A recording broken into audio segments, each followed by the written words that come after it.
In this show, we've got Reverend Dr. Sam Oye, who is the lead pastor of the Transforming Church, Abuja. Good morning, and thank you for joining us on the program today. Talking about the significance of Easter. Of course, we have to link it with our society, the environment.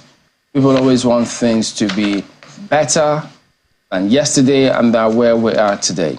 So talk to us about the importance of this occasion, this season, because what everyone always wants to hear is, okay, well, yes, we've talked about Easter, but how does that impact, or how should that impact our lives on a regular basis?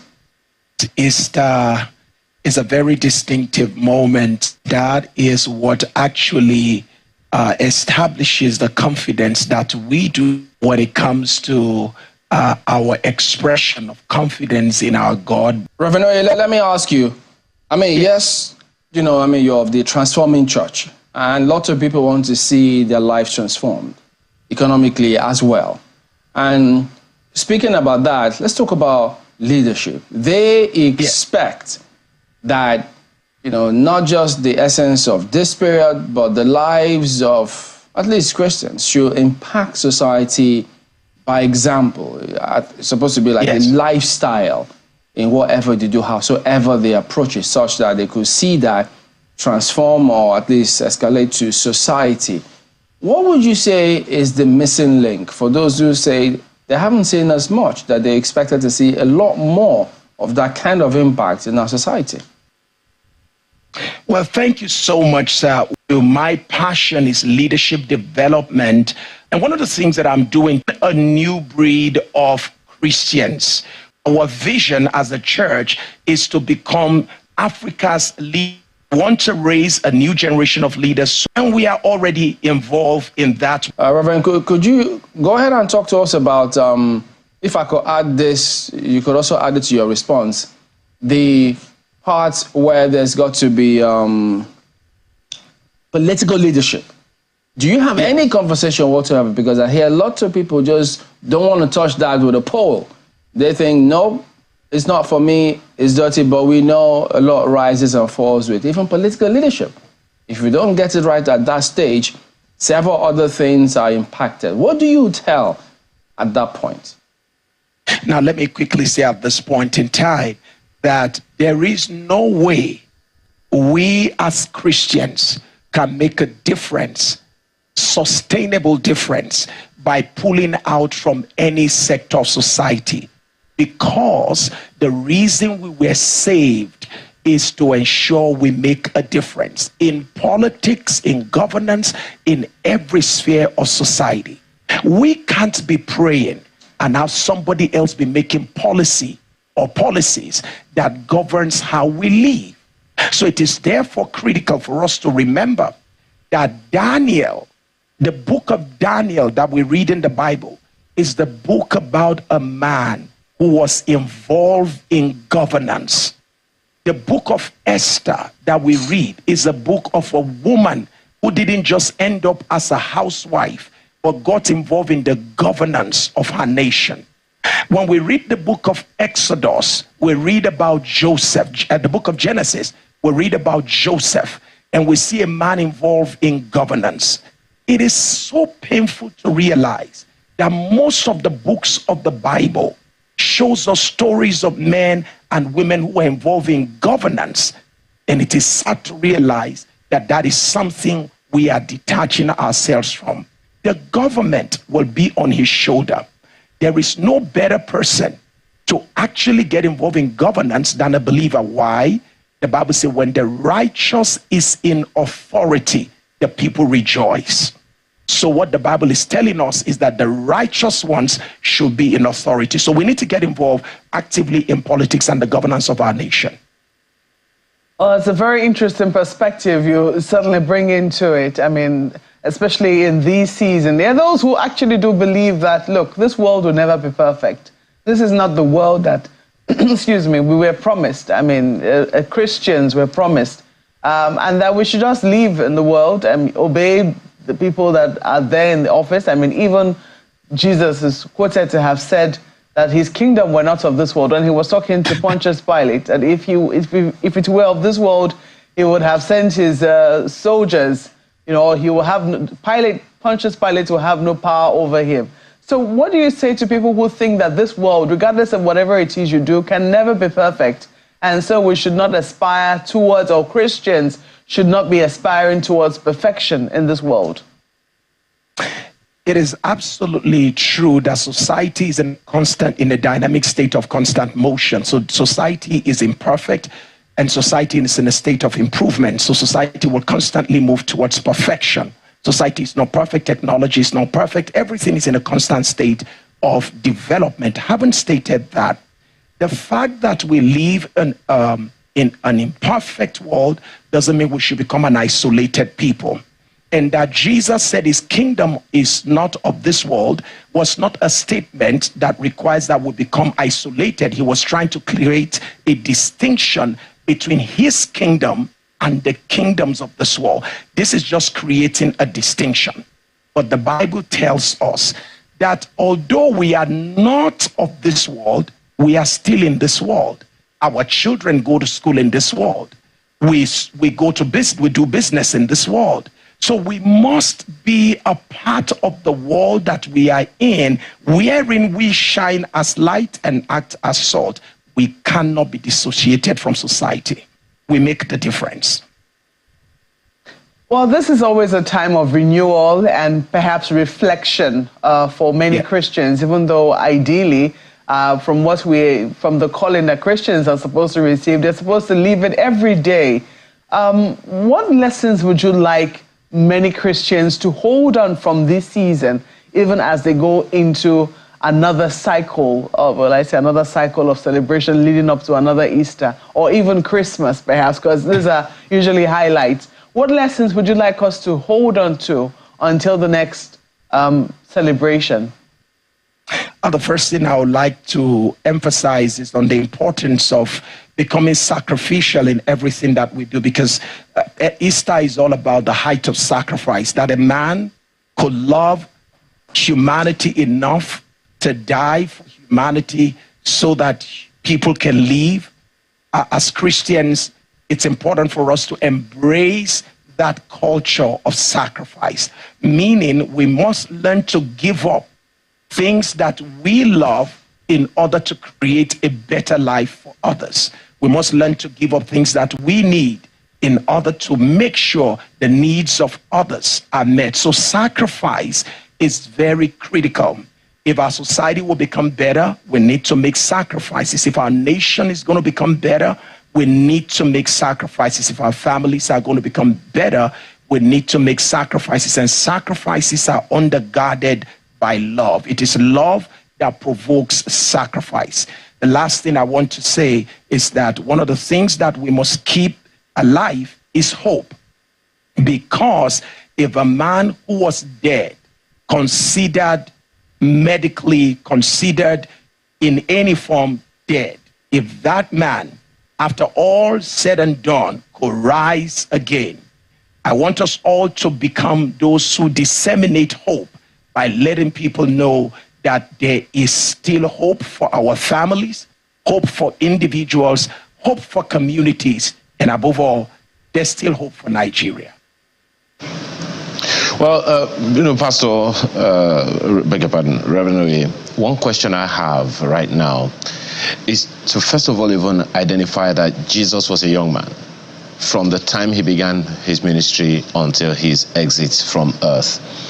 And he must have had a good number of people who are either a little older or a little younger than him as his apostles that he worked with. But I'm not sure we can say the same for this generation. Despondency, hopelessness, and the rest of them.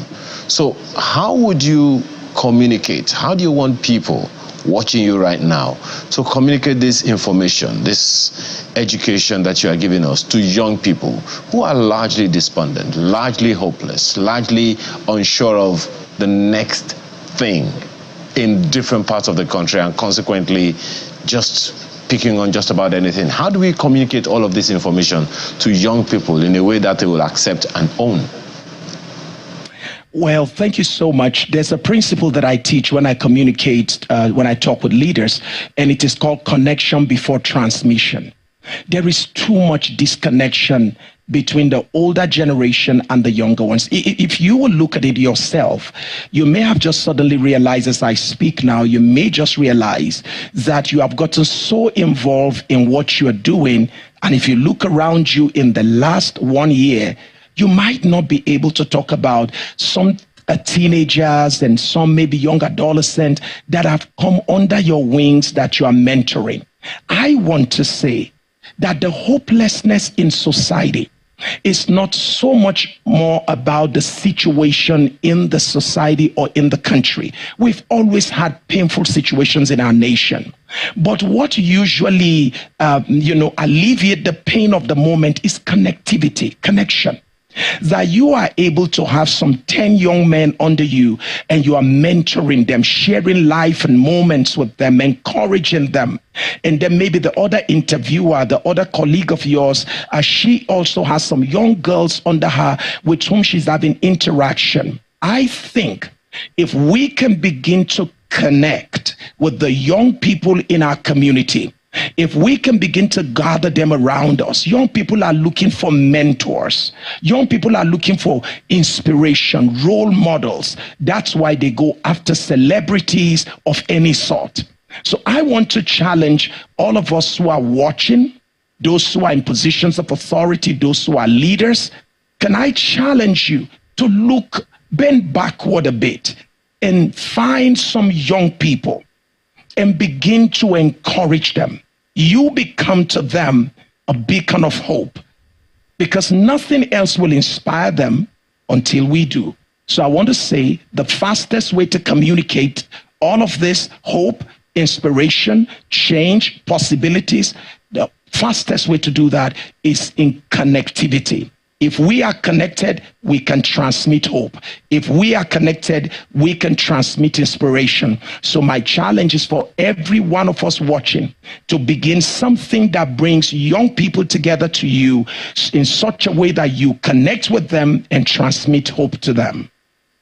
It's like a very good idea, Reverend, but the communication style or language of the older generation is a lot different from that of the younger generation, and sometimes it's difficult for both people to sit together at the same table and have a sensible communication. Even from the families, parents don't tend to know how to speak with their young, and the young will always say, "Mommy doesn't understand me," or "Dad, you're not hip, you are old school," and all those things. Let's begin from the home. We can take it national, but can we begin from the home? How do we cross that hurdle of communication between the old and the young in a way that the young are willing and looking forward to the next conversation with the old generation, whose language patterns are now very different? Thank you so much. One of the things that I do also, I'm a certified marriage educator, and I help couples on how to communicate. There are three basic things we do when we try to train in communication. We talk about listening, we talk about speaking, we talk about negotiating. If parents want to learn to communicate and connect with the next generation, we must learn first to listen before we speak. Now, in the previous generation, the generation that raised us, they speak, we listen. Now, the generation we are raising right now is a generation that they speak, we listen. You see, there's just a little shift in the way things work. They speak, we listen, and then we speak, and then we negotiate. Now, in the previous generation, it was rules, regulation, and no relationship.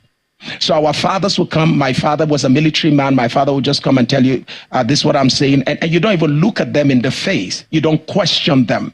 So we had a challenge in Florida.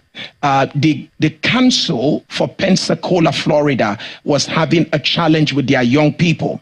So they didn't know how to do that. So the U.S. Department of State got in touch with me to go and sit down with them at council. In council. So I went to Pensacola, Florida, very elitist place, wonderful place. I sat with them in council to listen, to see typically what goes on. And guess what? I found out that the older generation means well, but the language they were using was not such that the younger people could connect with. The younger people also were communicating in such a way the older ones could not integrate. I was able to find that and create a bridge. What can we do as parents? Here's what I want to say. Number one, starting from our homes, stop using rules and regulation without relationship. It is difficult for this generation to integrate rules and regulation without relationship.